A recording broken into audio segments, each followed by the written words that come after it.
Selamat malam, Saudara.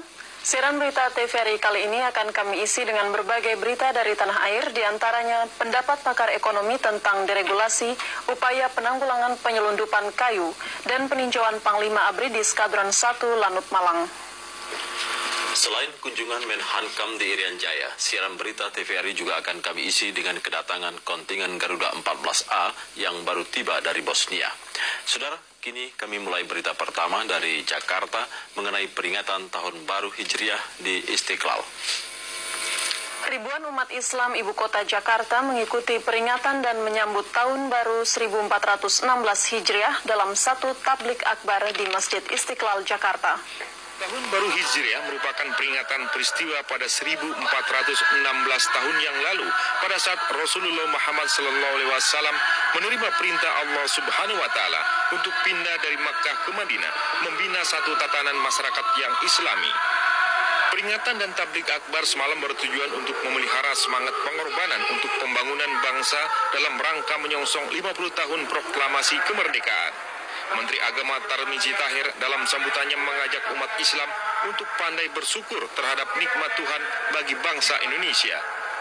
Menurut Menteri Agama, keberhasilan pembangunan yang kita nikmati saat ini sebagian besar adalah karya para tokoh dan cendekiawan Muslim yang sejak awal perjuangan kemerdekaan selalu berada di barisan terdepan. Karena itu, Menteri Agama Tarmizi Tahir mengajak seluruh umat Islam Indonesia untuk menindaklanjuti rasa syukur itu dengan perbuatan nyata bagi kemakmuran bangsa. Pembicara utama dalam takbir akbar ini, Kiai Haji Zainuddin MZ, menekankan agar dalam mengisi kemerdekaan ini umat Islam diingatkan agar tetap memelihara niat berdasarkan iman dan tauhid, sehingga semangat membangun tetap terpelihara. Penyelundupan kayu masih merupakan sisi rawan, dan di masa datang penanggulangannya akan ditingkatkan melalui kerjasama terpadu antar tim terkait. Dalam rakor 2 hari di Jakarta, tim penanggulangan penanganan perkara penyelundupan TP4 dirumuskan agar penanggulangan penyelundupan kayu dilakukan lebih terkoordinasi karena pelakunya cenderung semakin berani dan menggunakan peralatan canggih. Pengawasan perlu ditingkatkan mulai dari pemilikan dan penggunaan gergaji rantai atau tinso sampai kepada tata angkutan dari pelabuhan muat ke daerah tujuan, serta pengawasan terus-menerus terhadap oknum petugas. Nah, untuk itu perlu adanya koordinasi, ini ditingkatkan di lapangan. Tingkatkan, yaitu saling informasi, dan juga supaya pada tempat pos-pos yang rawan mana saja lah itu, ya, itu supaya selektif, artinya tidak hanya menempatkan orang-orang yang pandai, yang profesional saja, tetapi juga moral, integritasnya, pengabdiannya itu bisa diandalkan. Selain masalah penyelundupan kayu dan hasil hutan lainnya, rakor TP4 juga menghasilkan rumusan tentang penyelundupan barang ekspor-impor dan kawasan berikat, zona ekonomi eksklusif perikanan, serta keanggotaan dan pola operasi TP4. Pada kesempatan ini, Jaksa Agung mengingatkan kepada TP4 pusat dan daerah untuk mewaspadai penyalahgunaan fasilitas dengan diterapkannya pasar bebas, serta kemudahan bagi investor dalam dan luar negeri. Guna perawatan pesawat-pesawat militer ABRI diperlukan bantuan dana dari pihak-pihak terkait, mengingat pembelian suku cadangnya memerlukan biaya yang cukup tinggi. Inilah pesawat-pesawat militer Skuadron Udara 1 di Malang yang ditinjau Panglima ABRI Jenderal TNI Faisal Tanjung kemarin. Di Skuadron 1 Landasan Udara Abdul Rahman Saleh ini, pesawat OV-10 F Bronco dalam kondisi 80% siap pakai, karena ada beberapa di antaranya yang sedang dalam perawatan rutin. Satuan tempur ini berfungsi membantu pesawat militer lainnya untuk penembakan dari udara, di samping selain berfungsi sebagai pengintaian, juga pemotretan udara. Dan pesawat Bronco ini juga berfungsi sebagai pengendali pesawat-pesawat militer lainnya. Pesawat Bronco yang dimiliki ABRI ini buatan Amerika Serikat. Selain Indonesia, 2 negara tetangga masing-masing Thailand dan Filipina juga mempunyai pesawat sejenis. Sementara itu di Skuadron Udara 32 yang juga dikunjungi Pangap terdapat pesawat-pesawat militer Hercules yang beberapa di antaranya merupakan pesawat tanker udara karena berfungsi sebagai pesawat pemasok bahan bakar pesawat lain di udara. Mengingat pesawat itu ada yang sudah lama dipergunakan, sehingga ada beberapa yang juga dalam taraf perbaikan. Secara bertahap yang tua tentu akan kita ganti, kita perbaiki ya. Kita tentu yang baru akan kita siapkan. Sudah kita rencanakan itu. Oke ya? Mengingat pembelian suku cadangnya yang cukup mahal, maka diperlukan dukungan dari pihak terkait untuk memberikan bantuan pendanaannya.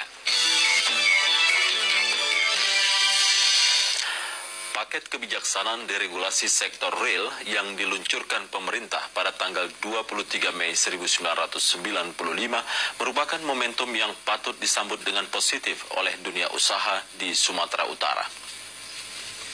Menanggapi prospek paket 23 Mei terhadap pertumbuhan ekonomi Indonesia, khususnya dunia usaha di Sumatera Utara, Dr. Pauline Pospos menilai cukup baik. Namun menurutnya masih perlu ditindaklanjuti dengan paket berikutnya, sehingga lebih konkret dan lebih berkemampuan menurunkan kegiatan ekonomi biaya tinggi.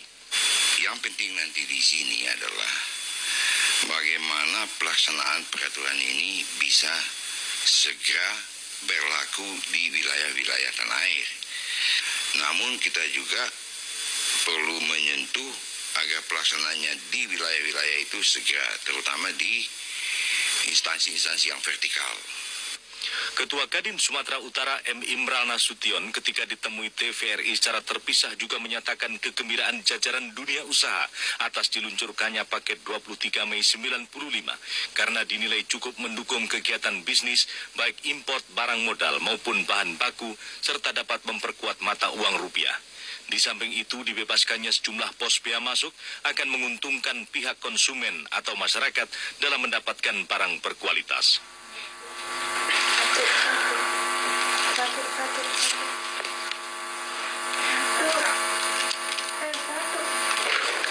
Saudara Menhankam Edi Sudrajat, Menpan TB Silalahi, dan Menparposel Yop AV mengadakan kunjungan kerja ke Jayapura, Irian Jaya. Kali kunjungannya di Jayapura, Menhankam dan rombongan mengadakan tatap muka dengan pejabat terkait di lingkungan pemerintah daerah tingkat 1 Irian Jaya dan Pangdam 8 Trikora.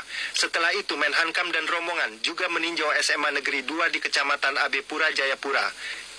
SMA Negeri 2 Abepura ini merupakan SMA unggulan yang memiliki 70 siswa pilihan yang diharapkan di masa mendatang akan menjadi kader bangsa yang berkualitas.